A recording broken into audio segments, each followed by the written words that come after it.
Yeah, it's a little difficult. Now I'm going to talk about what students do when they're in class and not when they do what's actually fun. But let's see. When in 399 before our time, Socrates was condemned to death for spoiling the use of Athens, they were back at the last talk, he said that he would much rather die than live a life without philosophy, and famously said, the unexamined life is not worth living. Well, at least that's what Plato said, he said. That's scholarship. So, what does that mean? The unexamined life is not worth living. He didn't want to go on living if he wasn't allowed to talk about everything he wanted to talk about, if he wasn't allowed to question everything and everybody, and if he wasn't allowed to talk about it with other people. This notion, the unexamined life is not worth living, has been taken very seriously at German universities since the Bologna reforms, in a way that there's more exams now at German universities than there have ever been before. And I'm actually very sure that most German students now feel that they live the most examined life ever. This, however, is, as we all know, maybe in the words of Socrates, but definitely not in his spirit. At Leuphana College, we tried one model of a possibility to teach students and to educate students in a way that they come out and actually do think that the unexamined life is not worth living. And that at the same time they are able and they feel able to deal with the examined life, to deal with the fact that nothing is sure, that they question everything, which is quite a challenge. The model we developed for this is rather simple. Every student goes through a similar model. We have the Leuphana semester in the beginning, an interdisciplinary semester for everybody together. Then every student has a major and a minor subject. They can choose out of 8 majors and up to 20 minors. They cannot all be connected, but you can imagine how many options this offers for students. And then there's a complementary studies program which continues the interdisciplinary education throughout the entire college career. To show you how this works, I would like to introduce you to Stefan. This is no pun intended. I did not know you, Stefan, before I invented this. But he's a rather good student, so if you don't mind. There is a pun intended, but we'll come to that later. It's another pun. Stefan is, went to high school in Germany and now is entering college. He's going to start actually on Monday in business administration. That's what he wanted to do because he wants to have a good life and he wants to make a lot of money when he comes out of college. Still, he's a very interested person. He's always been politically interested. He wants to do something that's practically applicable. Actually, college starts on Monday. As I said, the semester starts on Monday. However, Stefan has been very busy last week because it was starting week at Leuphana College. During starting week, there's one day of orientation into the college. This is where the dorms are, this is where the cafeteria is, and this is what you have to study, and now we get to work.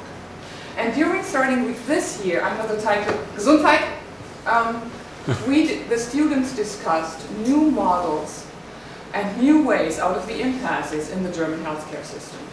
They had 3 days to solve all the problems of the German healthcare system. 1,750 freshmen altogether discussed ways to do this. They took on, it was a negotiation game, they took on different roles, they represented healthcare companies, they represented health insurances, the pharmaceutical industry, the Marburger Bund, the Association of Doctors, patient organization, and so on. Over 3 days, they had debates, they negotiated a new system. On Friday, October 14, that is yesterday, and that's why the slides came in so late, Annalena, they had the final debate over which new model is going to win, and they developed and the winning team developed a concept that is based on a general coverage for everybody in Germany, more transparency for patients so they actually know what the doctors are doing, and no more private insurance companies as competition to the official insurance companies.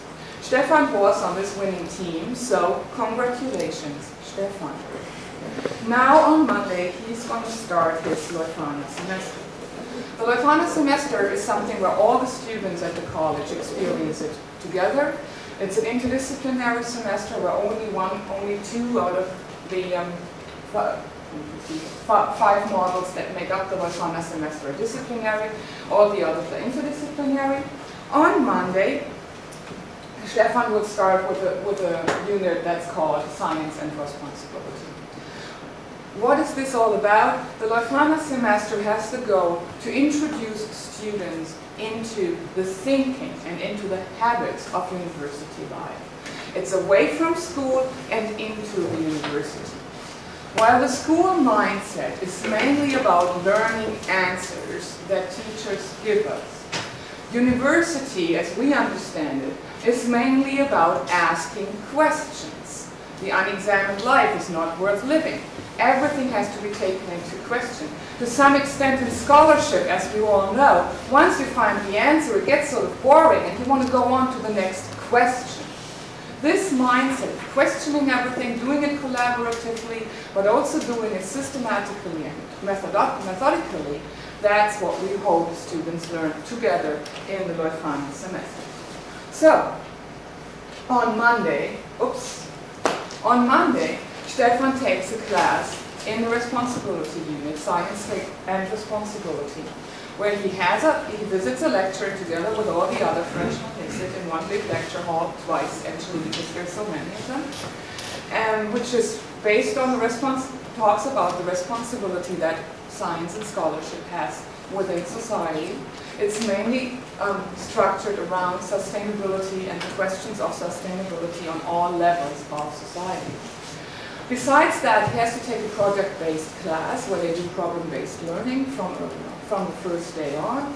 Stefan decides to take a class, Civil Society in Africa, which deals with the role of civil society organizations in the development of nations in Africa, and is taught by a scholar from the Ivory Coast.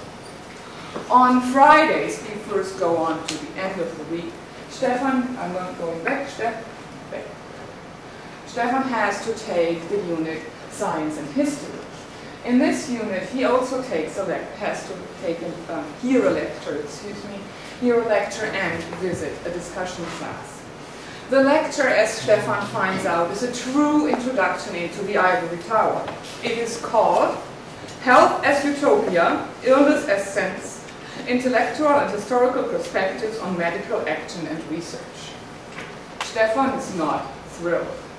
He went to college to study business administration, and suddenly he has to listen to this stuff. Well, he will go into this lecture and hear talks by philosophers, psychologists, psychiatrists, medical researchers, and sociologists on the questions of health and illness and their role in society and how they shape society, and how society has shaped our understandings of all these questions. So, what was practically applied in the Startwoche without ever questioning the foundations, now for a whole semester becomes the area of reflection. Stefan also has to take a class. He looks at the schedules, chooses one out of 65 classes. None of them looks too thrilling to him because he must study business administration. And he chooses the class Madness and Movies. After all, he likes movies. He likes to talk about them. How hard can this be? Stefan is sure this is going to be an easy A. Instead, the philosopher Michael Shevchik forces him to read Freud, Lacan, and Zizek. The two post-structuralists here. Well, they are also allowed to criticize it in this class. And they use movies to discuss the concept of madness and normality in society, talking about them as cultural artifacts that teach us more than textbooks ever can about our society. In between this Monday, Friday framework on the usual Tuesday, Wednesday, Thursday schedule of university, Stefan takes is introduced into the methods of scholarship. First, in the class Mathematics and in the classes Mathematics and Statistics for All, where he's together with all other students of the freshman year, and then also in the class Mathematics and Statistics, especially for students of economy. And he has the introduction into the business administration major, entrepreneurial business studies. So where he learns the basics of entrepreneurship and business administration. At the end of the semester, he presents the results of his Civil Society in Africa class at a conference. In the middle of the semester break, we have a conference of 3 days. It's called Conference Week because traditionally there was once upon a time when 3 days was the academic week. So at the end of the first semester, they have a conference there, and they present the results of their classes to each other. And there's also experts from outside who give talks and who discuss with the students. Stefan is choosing to take a booth at the Hörsaal-Gang, where he can have discussions with passers-by on the role of civil society organizations. He also can now go to the talks of the outside experts and actually discuss with them, because he has learned the first steps into the academic discourse within 1 semester. At the end of the first semester, Stefan goes home rather confused and exhausted. This was a much more stressful first semester than he had thought, and this was also a first semester that had nothing to do with how he had university imagined. He had been looking forward to spending time with nothing but other business administration majors. Instead, he had to discuss with everybody. He was sitting in classes with students of sustainability studies and students of cultural studies. And they had to discuss the same things. At the same time, he realized how interesting and how enriching this is. So, he goes on. Let's look at his further studies. He goes on in the 3rd semester. In his 2nd year, he now takes many more of the traditional classes of business administration, and he has changed his major. Originally, he wanted to do economy as a minor. He has changed his minor to business psychology because the 1st semester has opened up in him an interest for psychology. And he can now choose which classes he takes in the complementary study program. Will he, for example, do philosophy in Japan, a class that is co-taught by a Japanese philosopher and a philosopher of Leuphana University, a class that can broaden his horizon and challenge his assumptions both on Japan and on philosophy? Or will he stay closer to his major in business administration and take a class in social entrepreneurship, such as, for example, the class Dialogue in the Dark, which does a real-life case study of a company in Hamburg and worldwide that has developed out of an exhibit where seeing people can live through the experiences of blind people in a completely darkened room where blind people actually lead the scene. This is a business class. They learn how this kind of social company, social entrepreneurship can actually work. After this, Stefan can go on to do maybe an internship during summer break and write his bachelor thesis based on something he has done in college, but maybe independently of this internship, and get a job somewhere in Lüneburg. He likes to stay in Lüneburg. It's a nice place. He can also get a job somewhere else, or he can go on to do a master's program. Or maybe Stefan will take an internship with the Innovation Incubator, a big project at Leuphana University that works together with many companies in the area. And maybe there he can work with the project Internet Therapy that uses the internet to support mentally ill patients and to help them in their therapy. And here again, Stefan can use his knowledge as a psychologist, his knowledge he has of the healthcare system he has acquired through his studies, without originally intending to do so. And when he later on gets a job there as a financial coordinator, he's the only one in human resources who is actually able to talk to the psychologists and the doctors because he knows their language, at least somewhat.